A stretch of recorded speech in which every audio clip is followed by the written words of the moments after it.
Ako si Beljing Gogo, isang guro sa Merida Queen College, Pampanga, and isang part-time event coordinator din.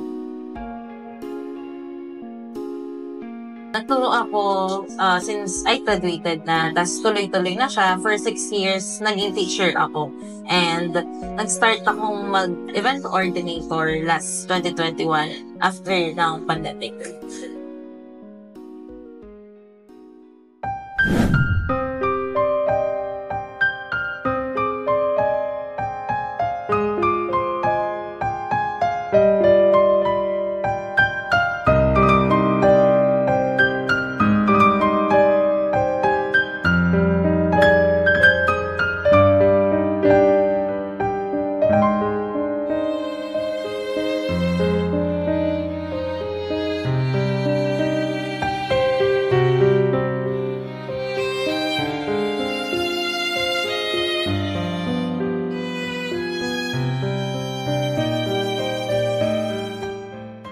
Sa mundong kung saan ang epekto ng trauma ay umaabot sa mga susunod na henerasyon, ang pagtungo sa pagiging malakas madalas ay nagsisimula sa pag-unawa at malasakit para sa mga kababaihan kung saan ang kanilang buhay ay madalas puno ng pang-aabuso, diskriminasyon at karahasan o masamang karanasan.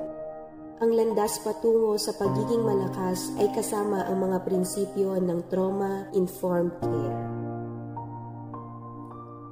Ang ENAF, League of Empowered Women, ay isang lugar kung saan masisilayan ang lakas, giting at tagumpay ng mga kababaihan sa iba't ibang larangan ng buhay. Ating tatalakayin ang mga kwento ng pag-asa, determinasyon at inspirasyon mula sa mga babaeng nagsusulong ng pag-unlad at pagbabago sa lipunan. Dito sa ENAF, League of Empowered Women.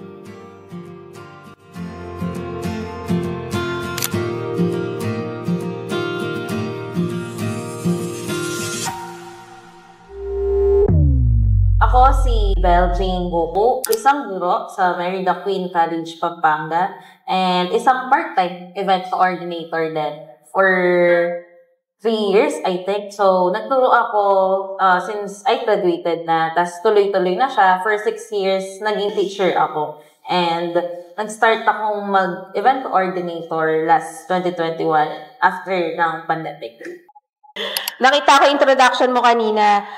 Siyempre, una kong tanong sa'yo, paano ka naging teacher? Gusto ng magulang ko na maging teacher ako. Pero, iba po kasi talaga yung gusto ko during nag-enter na ako ng high school until papunta na ng college. Iba yung course na gusto kong tahakin or yung career path na gusto ko. Pero nung bata ako, bilang kinder na bata, bilang kinder na bell, tatanungin ka ng mga teacher na kung anong gusto kong pangarap, sasabihin ko in front of everybody na I want to be a teacher. Yan yung gusto kong i-pursue during my kinder days. Tumagal na, nag-enter na ako ng high school, until palapit na ako ng mag-enroll ng college. Gusto ko nang maging interior designer. Pero during that time, napasagsagan ng high school days ko, nawalan ng work si father.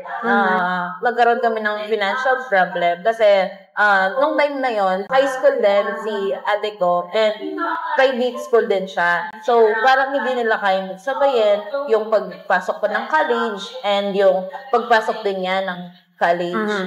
Parang magkakaroon nga kami ng financial problem. Bilang bunso, ayan, magsasacrifice na lang ako at susundin yung suggestion ng mga magulang ko na gusto nilang ituloy yung career path ko na maging teacher. Aside sa pagiging teacher, isa kang Event coordinator. okay, so Mga weddings, birthday, and all. nice. Dumating ka sa time na gusto mo nang mag-focus sa pagiging event. Sige, mabalik ulit po tayo sa pagiging teacher. Ano po yung mga common encounters mo as a teacher that stresses you out? On my 3rd year college to 4th year hanggang mag-graduate ako, nagugustuhan ko na siya kasi nakakasama na kaming mga bata, may nakakamingle na kaming estudyante, na-experience ko na yung nagiging teacher. Meron na din kaming na-experience ng mga problem ng mga estudyante. Okay. Kasi pumasok kami sa public school bilang OJT, madami ng problem dun sa school na yon. Yung question mo, ano yung mga common encounters ko, ma'am? Siyempre, hindi mawawala yung mga problem natin sa mga parents. Okay. Kasi yung mga parents na madalas magreklamo na mas grade conscious pa sa mga estudyante. Siyempre, kawawa naman yung mga bata na napopressure sila because of their parents. Bakit ganito lang yung grade niya, ganyan. And siyempre, yung mga stress na nakuha namin bilang teacher, yung pressure mo mismo sa work, yung mga workloads namin na napakarami. At the same time, nagtuturo ka pa. Paano niyo po hina-handle yung gano'n? Like, sa mga parents, for sure may mga irate talaga dyan kasi gusto nila mataas na grades. Paano niyo po hina-handle yung Siyempre, ma'am, kung ano lang yung pinapakita ng bata sa amin, kung ano lang yung binibigay niya sa amin, ganun lang namin siya i-compute. Hindi naman namin na magic na porket nasasabi ng mga magulang nila ng mga talino siya, yun na yung gusto namin ilagay. Hindi, may record po kami. Ipapakita po namin yung mga records na yun sa mga parents nila. Siguro, ma'am, i-accept na lang ng magulang na yun kung ano yung na-record na bilang teacher. Kasi work nga ng mga teacher is taga-record lang ng mga grades ng bata. So, bilang teacher, ano po yung masasabi nyo sa mga kabataan ngayon? Nowadays kasi yung mga yung mga generation pala natin ngayon is very aggressive sila. Iba yung papakita ng respect nila before. Kasi nga, parang wala na silang takot. Time natin, ma'am, di ba? Yung mga teacher is namamalo pa. Oo, may punishment. Nang babato. Nang babato ng eraser. Pero ngayon kasi bawal na. Parang nawalan ng takot yung mga estudyante. Konting galaw mo lang, makikita ka ng lahat. Kasi, ay, teacher ka, dapat ganito ka. Diba, ma'am? Ay, teacher ka, bawal sa'yo yung ganyan. Diba? Napakaraming bawal bilang teacher and limited lang yung ginagawa mo as a teacher. So, sa mga teenager natin ngayon, ang mga kabataan ngayon, dapat alam nila yung salitang respeto. Sabi nga nila, respect begot respect. Kung paano mo respetuhin yung sarili mo, ganun ka din respetuhin ng mga napakabalik sa'yo. Paano ka po dinisiplina ng magulang mo nun at ano yung naging epekto nito sa'yo? Very strict kasi yung parents ko. Pag umuwi ka ng late, mapapagalitan ka talaga. Paano po yung late 9? Parang 6 o'clock pa lang late na. Pinaka-late na yung 9. Hahanapin ka. Nasaan ka na naman? Di ka pa ba uuwi? Parang 25 ka na. Hinahanap ka ba? Tapos pa-30 ka na lang, hinahanap ka pa rin. Nasaan ka na? Hindi ka pa uuwi. Oras na. Very strict sila until nung nagkaroon ng time na natakot ako, lalong-lalo na sa tatay ko.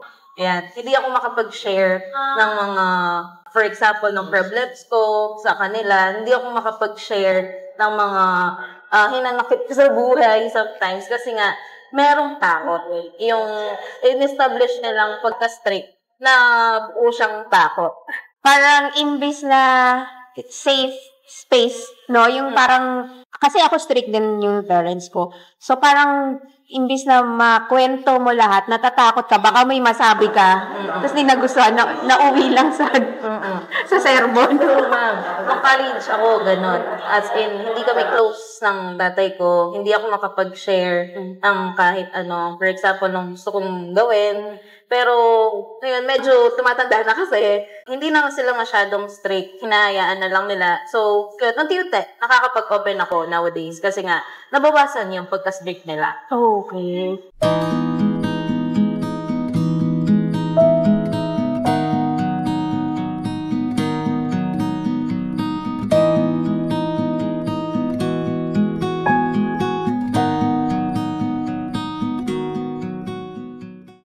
May mga sa school po ba, may mga programs ng mga teachers to learn about childhood trauma? Ayun, balik doon tayo sa childhood trauma. Kasama yun yung mga takot-takot.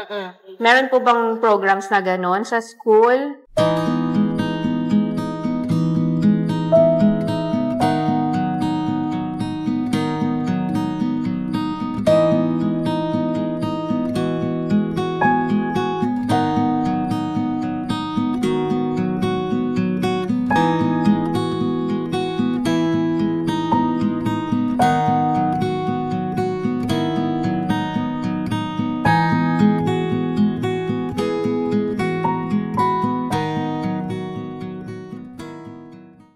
subject kasi like psychology, pinag-aaralan namin yung buhay ng mga bata, ng mga personality ng mga iba't ibang bata. Yun, parang good point yun na na-explore namin yung iba't ibang attitude ng mga kids. Na-explore namin yung mga experiences nila, yung mga philosopher din natin with their experiment. Nalalaman na, ganun pala siya.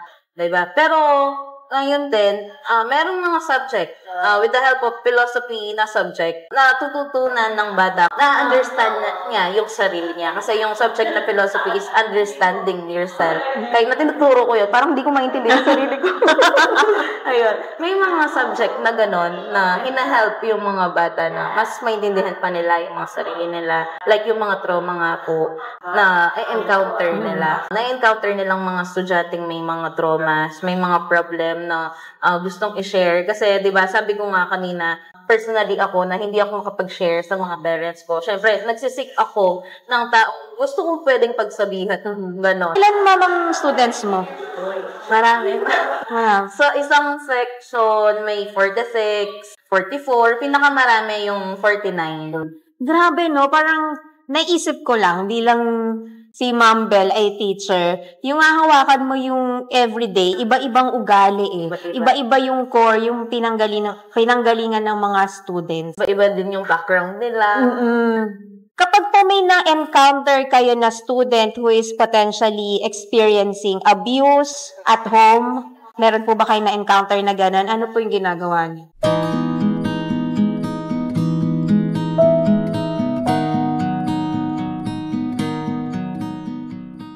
Last time may estudyante lumapit kasi ako yung teacher na hindi naman strict. Yung agad na lalapitan. Cool teacher.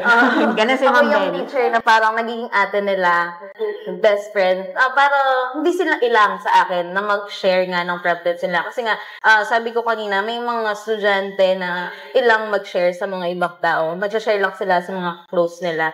Yun nga, if meron silang na-encounter na traumas, nag-share sila ng problem with me. Nagiging good listener lang ako bilang teacher. And tinutulungan din namin sila, like yung mga advices na gusto namin sabihin sa kanila. Yun, doon na mag-share yung bata na yun. Kasi nga daw, parang sinasaktan din siya sa bahay nila. Parang ang ginagawa niya is binabalik niya lang yung pananakit na yun sa mga kaklase niya or sa mga kaibigan niya. Naging normal na sa kanya yun. Feeling niya, okay lang. lang gawin yon sa iba. How do you handle bullies at and yung mga nabubully? Yun nga ma'am, sabi ko kanina na kakausapin ko yung bully na yon, what encouraged him to do that thing, to do pambubuli. Kakausapin ko siya until mag-open siya sa akin. Siyempre, di ko naman siya yung very aggressive na point. Baka matakot na yung bata sa akin. Ate mo ko, ganon. Nanay mo ko. You try to open up with me, ganon. I-encourage ko siya, tatanungin ko siya ano pa yung mga problema niya na na-encounter outside. Ayan. Baka meron nga siyang mga na-experience. Tatanungin ko siya, bakit siya namubuli? Nasasaktan din ako nung high school. Ayan, ginagawa nila akong parang joke. Kasi ang payat ko lang before. As in, ipakita natin yung mga picture na. As in, ting-ting lang. Super itim ko, parang meg-meg na. Because of my appearance, parang binulid din ako. Ayan, yung mga klase kong trip kanila, pasok mo pa lang, ikaw na yung Nagkaroon lang ako ng courage na kausapin yung bully na yon nung 4th year high school kami. Oh, talaga? So may confrontation? Before, kasi very close kami, kahit namubuli siya. Ayun, because of, yun nga, binubuli niya ako. Parang mas naging close pa kami nung graduation namin, nung practice namin ng graduation. Kasi nga, kinonfront ko siya, tinanong ko siya, bakit niya ginagawa yun? Kasi nga daw, parang yung case niya is broken family siya. Okay. Parang nagsisik siya ng attention. Tapos nagsisik siya ng kalinga sa mga kaibigan niya. Yun, kaya ginagawa niya yun. So, on that day, naging mas close pa kami. Yan.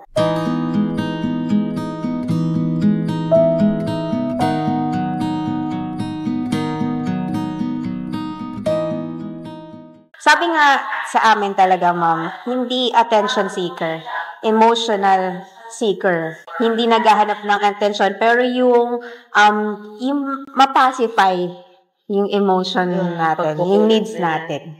Yun. Ano po yung mga pinaka-importanting skills na natutunan mo bilang teacher? Bilang teacher, siguro natutunan ko na importanteng skill, maging good listener ka. Kasi nga, sabi ko nga kanina na napakaraming problema ng mga bata na gustong i-share sa'yo. Good thing na maging good listener ka. Tapos makinig ka lang sa kanila. And yun nga, dapat yung pasensya mo is napakahaba pa. Sobra. Oo nga. Hindi lang siya ganito. Dapat super long. Ano po yung mga ma-advise nyo bilang teacher sa mga female students na gusto ding maging teacher? Huwag tayong sumuko dun sa dream natin. Kasi sabi ko a while ago, nawala yung drive ko na maging teacher. Pero bumalik siya unti-unti. Kasi nga, with the help of school, ayan, na-embrace niya sa akin yung pagiging teacher. Hindi lang teacher ka lang. Kasi marami kang magagawa. Pwede kang maging parent, pwede kang maging ate, and best friend. Best friend. Best friend ng mga estudyante mo. So, sa mga aspiring teachers natin, huwag tayong supuko. And ituloy lang natin. If nawawala yung drive natin to continue our dream na maging teacher, let's think muna. Isipin natin yung mga struggle natin. Isipin natin yung pinagdaanan natin. Bakit tayo napunta sa ganito? At first, hindi muna ako license. Siyempre, kailangan natin makuha yung license na yun. Nung unang nag-take ako, is hindi ako pumasa agad. Siyempre, napaka-question ako. Para sa akin ba tong career na to? Para sa akin ba tong teacher na to?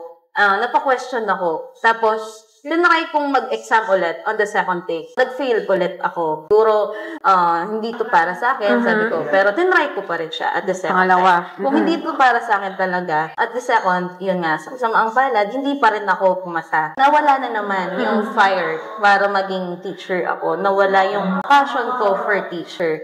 Siguro, hindi talaga para sa akin yung pagti-teacher. Nagkaroon ng pandemic. Nagkaroon ako ng time para mag-review. Nagkaroon ako ng time para magbasa ng mga iba't ibang books. And may nabasa ako na sabi niya, may kanya-kanya tayong pipeline.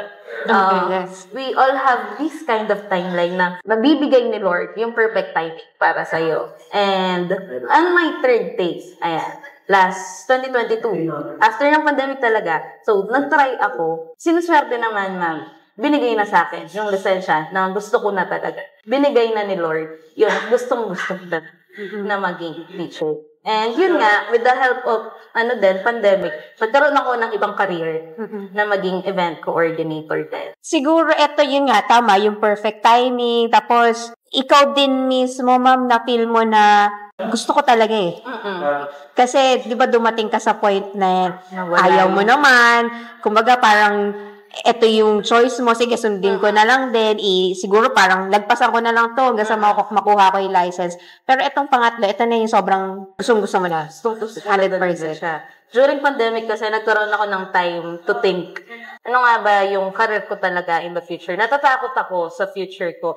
Syempre, lahat naman tayo natatakot sa change. Diba, ma? Pinurso ko talaga yung review. Dinagdagat ko pa yung effort ko. And yun nga, sabi ko sa mga aspiring teacher dyan, huwag silang susuko. Huwag nilang papatayin yung fire na yun.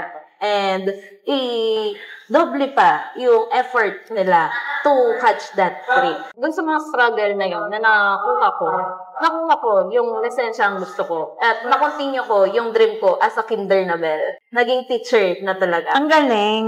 Okay, any promotions, ma, aside sa bilang teacher ka, dahil ikaw ay isang event coordinator. So, si ma'am meron siyang mga weddings and ang mga pageant. Any promotions po and contact number?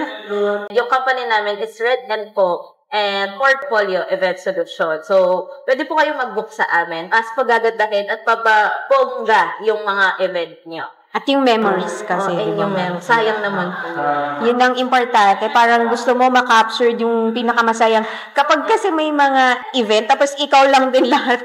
With the help of coordinator, mas mapapadali po yung event. Thank you so much, Ma'am Bel, kasi binigyan mo talaga ng time ang Enough League of Empowered Women and madami kaming natutunan sa'yo. Hindi lang bilang teacher, andyan na yung kung gaano kasipag talaga Di ba? Talagang iba yung mga babae. Hindi lang babae lang.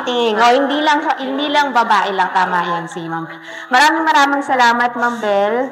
And po. Thank you.